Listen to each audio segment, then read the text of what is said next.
स्वाध्याय विद्यार्थी मित्र या चॅनलमध्ये तुम्हा सर्वांचं स्वागत आहे.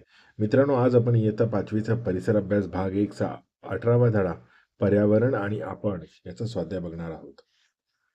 तर प्रश्न पहिला, काय करावे बरे? नदी तलाव यामध्ये जलपर्णीची चादर पसरली आहे. नदी तलाव यामध्ये जलपर्णीची चादर पसरली असेल तर ती वेळोवेळी काढून टाकावी. जलपर्णीमुळे पाण्यातील ऑक्सिजनचे प्रमाण कमी होते, त्यामुळे त्या जलाशयात असणाऱ्या जलचर प्राण्यांना ऑक्सिजनची कमतरता भासते. तसेच जलपर्णीमुळे सूर्यप्रकाश जलचर प्राण्यांपर्यंत पोहोचत नाही, म्हणून ही जलपर्णीची चादर वेळोवेळी काढून टाकावी. प्रश्न 2, जरा डोके चालवा. एखाद्या ठिकाणी घारी राहिल्या नाहीत तर काय होईल? कोणत्या सजीवांची संख्या वाढेल? कोणत्या सजीवांची संख्या कमी होईल? तर घार हा पक्षी छोट्या प्राण्यांची शिकार करून खातो. जर एखाद्या ठिकाणी घारी राहिल्या नाहीत तर त्या ठिकाणी छोटे पक्षी, उंदीर यासारख्या प्राण्यांची संख्या बेसुमार वाढेल आणि घारीवरती अन्नासाठी अवलंबून राहणाऱ्या प्राण्यांच्या संख्येत घट होईल.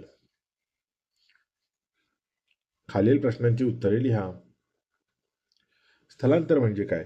प्राणी पक्षी हवामान बदलानुसार वास्तव्यासाठी एका ठिकाणाहून दुसऱ्या ठिकाणी तात्पुरते किंवा कायमस्वरूपी जातात, याला स्थलांतर असे म्हणतात. पक्ष्यांचा जीवनक्रम लिहा. पक्षी घरट्यात अंडी घालतात. काही काळासाठी ही अंडी घरट्यात उबवली जातात. अंड्यातून पिल्ले बाहेर आले की त्यांची काळजी घेतली जाते.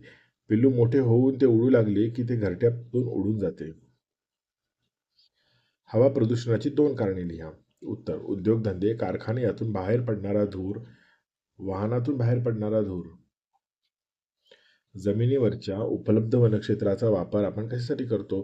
तर जमिनीवरच्या उपलब्ध वनक्षेत्राचा वापर आपण शेती, उद्योगधंदे, जळाऊ लाकूड, आयुर्वेदिक औषधे, उद्योगधंद्यासाठी लागणारा कच्चा माल यासाठी उपलब्ध वनक्षेत्राचा आपण वापर करतो. प्रश्न 4, कारणे लिहा. जैविक घटकांचे संवर्धन करणे महत्त्वाचे आहे. उत्तर, जैविक घटकांचे संवर्धन करणे महत्त्वाचे आहे. कारण जर जैविक घटकांपैकी एक जरी घटक कमी झाला तर त्याचा परिणाम त्याच्या इतर घटकांशी संबंधावरती होऊन निसर्गाचा समतोल बिघडेल. याचा परिणाम मानवावरही होईल, म्हणून जैविक घटकांचे संवर्धन करणे महत्त्वाचे आहे. वन्य प्राण्यांच्या संख्येत दिवसेंदिवस घट होत आहे. उत्तर, वन्य प्राण्यांच्या संख्येत दिवसेंदिवस घट होत आहे कारण मानवाने बेसुमार केलेल्या जंगलतोडीमुळे पर्यावरणातील विविध सजीवांचे निवारे नष्ट झालेत. जंगलात राहणाऱ्या प्राण्यांच्या सर्व गरजा या जंगलातच पूर्ण होतात, परंतु मानवाच्या हस्तक्षेपामुळे ही जंगलेच नष्ट झाल्याने त्यांचे अस्तित्व धोक्यात आले. वाढत्या प्रदूषणामुळे प्राण्यांच्या प्रजातींवरती गंभीर परिणाम दिसून आला. प्रश्न 5, चूक की बरोबर ते लिहा. अजैविक घटकांमध्ये मृत वनस्पती व प्राण्यांचा समावेश होतो. याचं उत्तर बरोबर आहे. जैवविविधता जपणे आवश्यक आहे. हे पण बरोबर आहे. प्रश्न 6, खाली दिलेल्या वस्तू, पदार्थ, घटक यांची मानवनिर्मित व निसर्गनिर्मित अशा गटांमध्ये विभागणी करा. माती, घोडा, दगड, जलपर्णी, पुस्तक, सूर्यप्रकाश, डॉल्फिन, पेन, खुर्ची, पाणी, कापूस, टेबल, झाडे, वीट इत्यादी.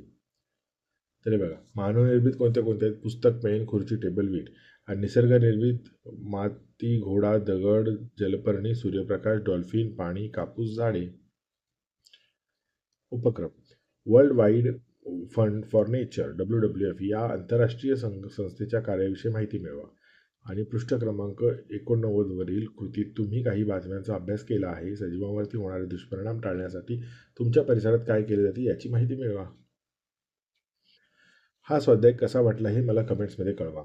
आणि जर तुम्हाला चॅनलचे व्हिडिओ आवडत असतील तर चॅनलला सबस्क्राईब करा आणि बेल आयकॉन प्रेस करा. आणि पुढचा व्हिडिओ कोणता हवा आहे ना तेही मला कमेंटमध्ये कळवा. धन्यवाद.